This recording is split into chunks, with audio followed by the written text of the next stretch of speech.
March start అయిందంటే చాలు entrance examinations వరుస పెట్టి రాయాల్సి ఉంటుంది. సో వాటి preparation and at the same time eligibility criteria ఒక్కొక్కటిగా నేను చెప్తాను. సో ఫస్ట్ మనం టీజీ ఐసెట్ ఎగ్జామినేషన్తో స్టార్ట్ చేద్దాం. So what is TG ICET examination? So TG ICET examination ఏంటి అంటే, మనం తెలంగాణ స్టేట్లో ఎంబీఏ లేదా ఎంసీఏ చేయాలనుకునే ప్రతి స్టూడెంట్ కూడా అటెంప్ట్ చేయాల్సిన ఎగ్జామినేషన్. సో ఈ ఎగ్జామినేషన్ అనేది మహాత్మా గాంధీ యూనివర్సిటీ కండక్ట్ చేస్తుంది. Every year Kakatiya university conduct చేస్తుంది. So what are the universities offer MBA and MCA admissions? So మన తెలంగాణ స్టేట్లో Osmania university, Kakatiya university, Mahatma Gandhi university, Palamuru university, Satavahana university, Telangana university, JNTU, doctor BR Ambedkar open university and professor Jayashankar agriculture university. So ఈ 9 యూనివర్సిటీస్లో కూడా మనము MBA చేసే chance ఉంటుంది and MCA కూడా. కాకపోతే కొన్ని కోర్సెస్ కొన్ని పర్టికులర్ కాలేజెస్లో మాత్రమే ఉంటుంది. And next, what is the eligibility criteria to attempt this examination? Eligibility criteria అంటూ ఏమీ లేదు. జస్ట్ వాట్ ఐ మీన్ ఏమీ లేదు ఇన్ ద సెన్స్, ఏదైనా గ్రాడ్యుయేషన్ అయితే 4 ఇయర్స్ లేకపోతే 3 ఇయర్స్ చేసిన ఎవరైనా సరే దీనికి ఎలిజిబిలిటీ ఉంటుంది. కాకపోతే అందులో కూడా ఇన్ కేస్ నీకు ఎంబీఏ చేయాలి అనుకుంటే దానికి సపరేట్ క్రైటీరియా, ఎంసీఏ చేయాలి అనుకుంటే దానికో సపరేట్ క్రైటీరియా అనేది మెన్షన్ చేశారు. సో ఫస్ట్ మనం ఎంబీఏ చేయాలి అనుకునే స్టూడెంట్స్కి ఉండాల్సిన ఎలిజిబిలిటీ క్రైటీరియా ఏంటో తెలుసుకుందాం. The candidate should have passed a bachelor's degree of minimum 3 years or 4 years. ఆ 3 ఇయర్స్ ఏంటి అంటే BA, BCom, BSc, BBA, BBM, BCA, BE, BTech, BPharm. So ఈ అన్ని కోర్సెస్ చేసిన వాళ్ళు కూడా ఎలిజిబుల్ ఉంటుంది. కాకపోతే ఎంసీఏ చేయాలనుకునే స్టూడెంట్ ఎవరైతే ఉన్నారో దానికి ఎలిజిబిలిటీ క్రైటీరియా ఏంటి అంటే BCA, BSc, BCom, BA with mathematics at inter లేదా గ్రాడ్యుయేషన్. సో ఎంసీఏ చేయాలనుకునే ప్రతి స్టూడెంట్ కూడా మీరు ఐదర్ ఇంటర్మీడియట్ లేదా గ్రాడ్యుయేషన్లో తప్పనిసరిగా మ్యాథమెటిక్స్ అనేది ఒక సబ్జెక్టుగా చదివి ఉండాలి. వాళ్ళు మాత్రమే ఎంసీఏ చేయడానికి ఎలిజిబుల్ ఉంటుంది. అండ్ కొందరు స్టూడెంట్స్ అంటారు, నేను ఇంటర్మీడియట్లో ఎంపీసీ తీసుకున్నాను, కాకపోతే నేను గ్రాడ్యుయేషన్లో బీఏ తీసుకున్నాను, నేను ఎలిజిబుల్ అవుతానా అంటారు. సో వాళ్ళు ఎలిజిబులే అవుతారు. బికాస్ నీకు గ్రాడ్యుయేషన్లో మ్యాథమెటిక్స్ లేకపోవచ్చు, కాకపోతే నీకు 10+2 అంటే ఇంటర్మీడియట్లో మ్యాథ్స్ ఉంది కాబట్టి you are definitely eligible for this examination. And also నేను ఓపెన్ డిగ్రీలో చదివాను, మరి నేను ఎలిజిబుల్ అవుతానా లేదా అని ఇంకొందరు స్టూడెంట్స్కి డౌట్ రావచ్చు. సో ఇక్కడ క్లియర్గా మెన్షన్ చేశారు థర్డ్ పాయింట్ ఆఫ్ ఎలిజిబిలిటీ క్రైటీరియాలో. సో డిస్టెన్స్ మోడ్ ఆఫ్ లెర్నింగ్లో చదివిన ఎవరైనా సరే దీనికి రాయడానికి అర్హులు. కాకపోతే మీరు చదివిన ఆ యూనివర్సిటీ అనేది it should have a recognition by joint committee of UGC, AICTE and DEC. So UGC regulations ప్రకారం మీరు చదివిన యూనివర్సిటీ అనేది రికగ్నైజ్డ్ అయితే డిస్టెన్స్ మోడ్లో చదివిన కాలేజెస్ నుంచి స్టూడెంట్స్ కూడా అప్లై చేసుకోవచ్చు. మరి అప్లై చేసుకోవాలి అనుకుంటే డిగ్రీలో పర్సంటేజ్ ఎంత ఉండాలి అని ఒక డౌట్ రావచ్చు. సో పర్సంటేజ్ క్రైటీరియా వచ్చేసి మినిమం 50% అనేది ఉండాలి ఓవరాల్ అందరికీ. ఇన్ కేస్ మీరు ఎస్సీ, ఎస్టీ లేకపోతే బీసీ కమ్యూనిటీస్కి చెందిన స్టూడెంట్స్ అయినట్లయితే మీకు 45% ఉన్నా కూడా ఎలిజిబుల్ అవుతారు. సో ఏంటంటే మనం ఎలాంటి ఎగ్జామినేషన్స్కి ప్రిపేర్ అవ్వాలి అనుకున్నా బేసిక్ 50 ఫర్ స్టేట్ అండ్ సెంట్రల్కి ఇంకా చాలా ఎక్కువగా ఉంటుంది. బట్ యాజ్ ఎ స్టూడెంట్ మీరు ఎప్పుడు కూడా ఒక 60-70% మాత్రం మెయింటైన్ చేయడానికి ట్రై చేయండి. And then next, registration dates and online submission. So okay, notification వచ్చింది అంటున్నారు, మరి లాస్ట్ డేట్ ఏంటి, ఎప్పుడు పే చేయాలి అని ఒక డౌట్ రావచ్చు. సో నోటిఫికేషన్ మనకి 10th మార్చ్ నుంచి అప్లికేషన్స్ తీసుకుంటున్నారు. మీరు 26th మే వరకు కూడా అప్లై చేసుకోవచ్చు. కాకపోతే లేట్ ఫీ లేకుండా అప్లై చేసుకోవాలి అనుకుంటే మే 3 వరకు అప్లై చేసుకోవచ్చు. లేదు లేట్ ఫీ అయినా పర్లేదు అని అనుకుంటే 17th మే వరకు కూడా అప్లై చేసుకోవచ్చు. 250 రూపీస్ మీకు లేట్ ఫీ ఉంటుంది. 17th మే తర్వాత అప్లై చేసుకునే స్టూడెంట్స్ 26th మే వరకు కూడా అప్లై చేసుకోవచ్చు with a late fee of 500. ఎందుకు చెప్పండి ఎక్స్ట్రా ఫీ పే చేయడం? మంచిగా 3rd మే వరకు లోపు అప్లై చేసుకుంటే అయిపోతుంది. అండ్ దెన్ నెక్స్ట్, అప్లై చేసిన తర్వాత మనకుండే డౌట్ ఎగ్జామ్ ఎప్పుడు ఉంటుంది, దానికి ఎలా ప్రిపేర్ అవ్వాలి, సిలబస్ ఏంటి అని. సో ఫస్ట్ మనం ఎగ్జామ్స్ ఎప్పుడు ఉంటుంది అనేది చూద్దాము. ఈ ఎగ్జామ్ డేట్ వచ్చేసి మనకి 8th and 9th రోజు ఉంటుంది ఆఫ్ జూన్. సో మనకి ఎగ్జామ్ 2 సెషన్స్లో ఉంటుంది, forenoon and afternoon. And then next so ఇక్కడ మనకి ఏంటంటే సెషన్ 1, సెషన్ 2, సెషన్ 3, సెషన్ 4 అని ఉంది కదా. సో మీకు ఇక్కడ హాల్ టికెట్ డౌన్లోడ్ అయిన తర్వాత మనకి మెన్షన్ చేస్తారు మనకి ఏ రోజు ఎగ్జామ్ ఉంటుంది, ఏ సెషన్ అనేది. దాన్ని బేస్ చేసుకొని మనం ఎగ్జామ్ సెంటర్కి వెళ్ళొచ్చు. కాకపోతే ఈ 2 డేట్స్ మాత్రం fixed dates for TG ICET examination. And then next okay, ఎలా అప్లై చేయాలి, ఆఫ్లైనా ఆన్లైనా అనే డౌట్ కూడా ఉండొచ్చు. అంటే freshers for the first time ఎవరైతే ఎంట్రన్స్ ఎగ్జామ్ రాస్తున్నారో వాళ్ళకి ఉంటుంది కదా డౌట్. సో మనకి ఓన్లీ ఆన్లైన్లో మాత్రమే అప్లై చేయాల్సి ఉంటుంది. అండ్ మనం పే చేయడానికి మీరు మీ సేవా సెంటర్స్కైనా వెళ్ళొచ్చు, లేకపోతే మీ నెట్ బ్యాంకింగ్ కనుక ఉన్నట్లయితే మీరు క్రెడిట్ కార్డ్, డెబిట్ కార్డ్, లేకపోతే ఫోన్పే, జీపే ద్వారా కూడా పేమెంట్ చేయొచ్చు. And then next application fee ఎంత ఉంటుంది. సో అప్లికేషన్ ఫీ వచ్చేసి for general candidates 750 rupees, for SC and ST and differently abled candidates ఎవరైతే ఉంటారో వాళ్ళకి 550 రూపీస్ ఉంటుంది. So exam fee okay. Then exam pattern ఎలా ఉంటుంది, ఐ మీన్ మేము తెలుగు మీడియంలో చదువుకున్నాము, లేకపోతే ఉర్దూ మీడియం అని ఉంటుంది కదా. సో ఏ లాంగ్వేజ్లో మనం ఎగ్జామ్ అటెంప్ట్ చేయొచ్చు అని ఉంటుంది కావచ్చు క్వశ్చన్.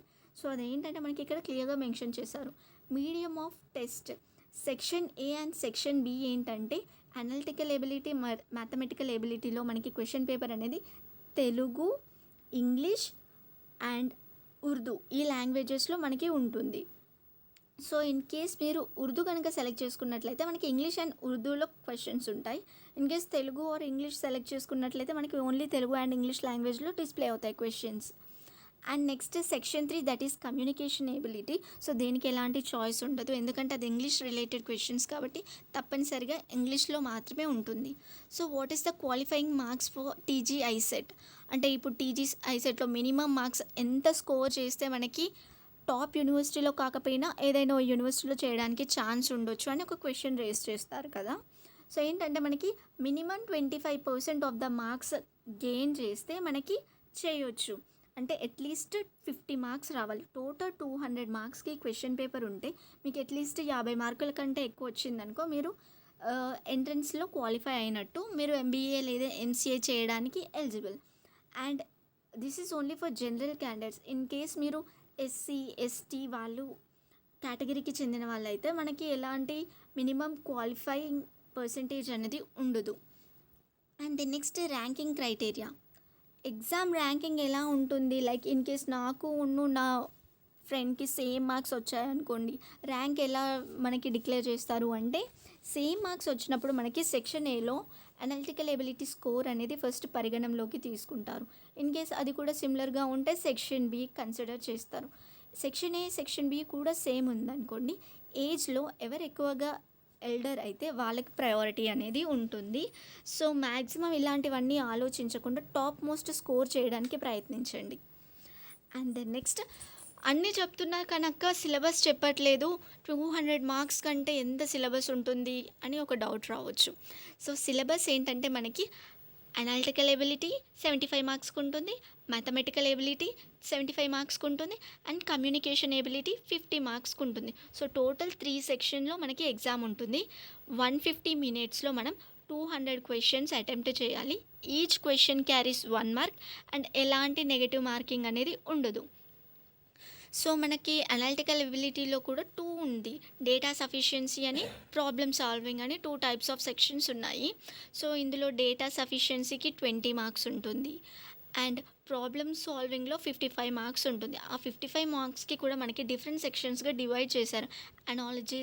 అనాలజీస్కి 25 మార్క్స్ అంటే 25 క్వశ్చన్స్, డేటా అనాలిసిస్కి 10 questions 10 marks, coding and decoding ప్రాబ్లమ్స్కి 10 questions 10 marks, and date, time, arrangement ఇలాంటి ప్రాబ్లమ్స్కి 10 క్వశ్చన్స్ ఉంటాయి, 10 మార్క్స్ ఉంటాయి. అండ్ అందులో కూడా క్యాలెండర్స్ నుంచి ఒక problem, clocks, blood relations, arrivals, departure, schedule, seating arrangement, symbols and notation interpretation, ఇందులో ఈచ్ ఇండివిజువల్ టాపిక్ నుంచి 1 క్వశ్చన్ అనేది వస్తుంది. Next section B mathematical ability. ఈ సెక్షన్ బి అనేది మనకి పర్ఫెక్ట్గా చేయాలి అంటే మనకి 6th to 10th మ్యాథ్స్ అనేది క్లియర్గా వచ్చి ఉండాలి అండ్ స్పీడ్గా చేయగలిగి ఉండాలి. కాకపోతే డిస్క్రిప్టివ్గా కాకుండా ఏంటంటే షార్ట్ కట్స్ ఎక్కువగా నేర్చుకోవాలి, లాజిక్స్ అర్థం చేసుకుంటూ. అలా అయితే మనము 150 మినిట్స్లో ఎక్కువగా చేయగలుగుతాము. అండ్ మ్యాథ్స్ ఏంటి అంటే మనం పర్ఫెక్ట్‌గా నేర్చుకుంటే ఆ టైప్ ఆఫ్ క్వెషన్ ఏదొచ్చినా కూడా ఆన్సర్ చేయగలుగుతాం కాబట్టి మీరు ఎక్కువగా ప్రాక్టీస్ చేయాలి. మ్యాథమెటికల్ ఎబిలిటీ మనం పర్ఫెక్ట్‌గా ఉంటే మనకి అనాలిటికల్ ఎబిలిటీ అనేది ఇంకా ఈజీగా ఉంటుంది లాజిక్స్ తోటి కాబట్టి. అండ్ ఈ మ్యాథమెటికల్ ఎబిలిటీలో మనకి 3 సెక్షన్స్ ఉన్నాయి.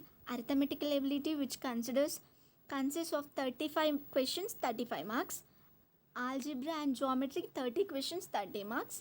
And statistical ability 10 questions 10 marks. So ఈ అరిథమెటికల్ ఎబిలిటీలో కూడా laws of indices, ratio, proportion, surds, numbers, divisibility, LCM, GCD, rational numbers. So ఇక్కడ క్లియర్గా కనిపిస్తుంది కదా, ఈ స్క్రీన్ షాట్ తీసుకొని ఇవన్నీ టాపిక్స్ కూడా మీరు ప్రిపేర్ అవ్వాల్సి ఉంటుంది. అండ్ లాస్ట్ వచ్చేసి కమ్యూనికేషన్ ఎబిలిటీ. ఈ కమ్యూనికేషన్ ఎబిలిటీలో మనకి ఏంటి business terminology, computer terminology, articles, preposition, phrasal verbs, idioms, verbs, synonyms and antonyms, meanings with sentence ఇలా ఉంటాయి. సో ఇవన్నీ కూడా మనకి once previous year question papers అన్నీ రిఫర్ చేస్తే ఎలాంటి క్వశ్చన్స్ వస్తాయి, మనం ఎలా ప్రాక్టీస్ చేయాలి అనేది తెలుస్తుంది. ఇది జస్ట్ సిలబస్ మాత్రమే. సిలబస్ మీరు డౌన్లోడ్ చేసుకుని లేదా నోట్ చేసుకున్నాక వన్స్ ఆఫీషియల్ సైట్లో మనకి ప్రీవియస్ ఇయర్ క్వశ్చన్ పేపర్స్ కూడా ఉన్నాయి.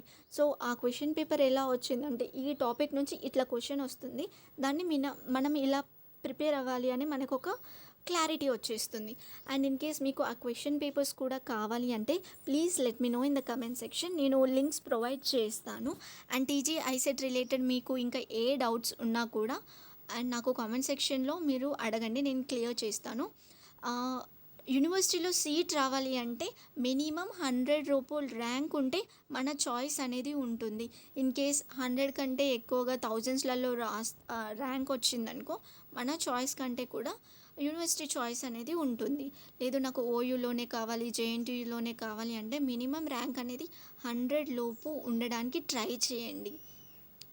Especially for general category students you have to study very hard. And ఇంకేంటి అంటే మనకి రీజనింగ్ అండ్ ఇంగ్లీష్ అనేది ఎవరైనా కూడా చేయగలుగుతారు, logical reasoning and communication ability. And కాకపోతే ఈ మ్యాథమెటికల్ ఎబిలిటీ అనేది అంత ఈజీ కాదు, దానికి చాలా ప్రాక్టీస్ చేయాల్సి ఉంటుంది. కానీ మీరు మ్యాథమెటికల్ ఎబిలిటీలో ప్రాక్టీస్ ఎక్కువగా చేసినట్లయితే మనకి అనాలిటికల్ ఎబిలిటీ ఈజీ అయిపోతుంది. సో క్వశ్చన్స్ ఎలా అటెంప్ట్ చేయాలి, ఎంతవరకు ప్రిపేర్ అవ్వాలి అని ఒక ప్యాటర్న్ మీరు డిసైడ్ అయ్యాక ప్రిపేర్ అవ్వండి. ఇంకో 2 మంత్స్ టైం ఉంది. ఈ 2 మంత్స్ టైం కూడా మీరు ప్రిపేర్ అవ్వచ్చు if you are dedicated and discipline towards this entrance examination. Last year నాకు 4000 ర్యాంక్ వచ్చింది. అప్పుడు నేను మ్యాథమెటికల్ ఎబిలిటీకి మరీ ఎక్కువగా ప్రిపేర్ చేయకపోయినా నేను analytical ability and communication ability ద్వారా అంత స్కోర్ చేశాను. ఇన్ కేస్ నేను మ్యాథమెటికల్ ఎబిలిటీ కూడా ప్రిపేర్ అయ్యి ఉంటే maybe I would have get 1000 below rank అట్లా వచ్చేదేమో. So that's what I'm saying. And negative marking కూడా ఉండదు కాబట్టి లాస్ట్ మినిట్లో ఏ ఆన్సర్ రాకపోయినా ఏదైనా ఒకటి టిక్ చేయొచ్చు. But before that prepare well. ఏంటంటే దీనికి మీరు ప్రాపర్గా ప్రిపేర్ అయితే ఆ సిలబస్ అనేది మనకి బ్యాంకింగ్ సెక్టార్కి యూజ్ అవుతుంది. అండ్ ఏదైనా సర్వీస్ బేస్డ్ మీరు ఐటీ రిలేటెడ్ సర్వీస్ బేస్డ్ కంపెనీస్కి ఇంటర్వ్యూస్కి అటెండ్ అవ్వాలనుకున్న ఫస్ట్ యాప్టిట్యూడ్ టెస్ట్ అనేది ఉంటుంది. యాప్టిట్యూడ్ టెస్ట్లో కూడా ఇది చాలా యూజ్ అవుతుంది. సో జస్ట్ ఇప్పుడు పాస్ మార్క్స్ కోసం కాకుండా కంప్లీట్గా ప్రిపేర్ అయ్యారు అనుకుంటే ఇప్పుడు మీకు బెటర్ ర్యాంక్ వచ్చి మీరు అనుకున్న యూనివర్సిటీలో రాకపోయినా కూడా మీకు అది ఎలా అయినా యూజ్ అవుతుంది. జస్ట్ పైన చదువుతాను అంటే మాత్రం అస్సలు కుదరదు. ఇఫ్ ఇన్ కేస్ ప్రిపేర్ అవ్వాలి అనుకుంటే మాత్రం take time and prepare with full dedication. Ante. And any doubts please let me know in the comment section. Thank you and share this video to your friends.